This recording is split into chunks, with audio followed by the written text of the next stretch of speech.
தவக்காலம் முடிந்து ஆண்டவர் உயிர் தெழுந்தாரோ இல்லையோ, கோயிலில் அந்த சுரூபத்தை தூக்கி வச்சாங்களோ இல்லையோ, நம்ம என்ன பண்ணிடுவோம்? பழைய வாழ்க்கைக்கு போயிடுவோம். என்ன சொல்கிறார்? அவர்கள் செய்வது எல்லாம் வெளி வேடமாக இருக்கிறது. நாம் செய்கிற தவ முயற்சிகள், ஜெப முயற்சிகள், ஈகையின் செயல்பாடுகள் அனைத்தும் 40 நாட்களுக்கு மட்டுமே உரிய காரியங்கள் என்றால் அவை வெளி வேடமாகத்தான் இருக்கிறது. ஆனால் ஆண்டவர் விரும்புகிறது உள்ளார்ந்த மன மாற்றம். அந்த உள்ளார்ந்த மன மாற்றத்தினுடைய வெளி அடையாளமாக, வெளிப்பாடாகத்தான் இந்த காரியங்களிலே நாம் ஈடுபட அழைக்கப்படுகிறோம்.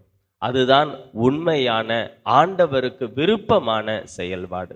40 நாட்களுக்கு மட்டும் செய்தால் அது வெளி வேடம், வட்டமான ஓட்டம். ஆரம்பித்த இடத்திலேயே கொண்டு வந்து நிறுத்தி விடுவோம். இப்ப தவ காலத்துல நிறைய பேர் காவி உடை அணிவதை பார்ப்போம். பெண்கள் பொட்டு வைக்க மாட்டாங்க, பூ வைக்க மாட்டாங்க, கறி மீனெல்லாம் நாம சாப்பிட மாட்டோம். ஆண்கள் சில வேளைகளில் தாடி வளர்த்துப்பாங்க. சிலர் அடுத்த நிலை, வெளிப்புறமாக இல்லை, உள்ள இருக்கிற சில காரியங்கள். எனக்கு கெட்ட வார்த்தை பேசுற பழக்கம் இருக்குது. அப்ப தவ காலத்தில் நான் என்ன பண்ண மாட்டேன்? கெட்ட வார்த்தைகள் பேச மாட்டேன். புரளி பேசுகிற பழக்கம் இருக்கிறது. தவ காலத்திலே நான் யாரை பத்தியும் தப்பா பேச மாட்டேன். பீடி, சிகரெட்டு இந்த மாதிரி பழக்கங்கள் இருக்கிறது. மது அருந்துகிற பழக்கம் இருக்கிறது. தவ காலத்தில் நான் என்ன பண்ண மாட்டேன்? இதெல்லாம் செய்ய மாட்டேன் அப்படின்னு முடிவு எடுக்கிறோம்.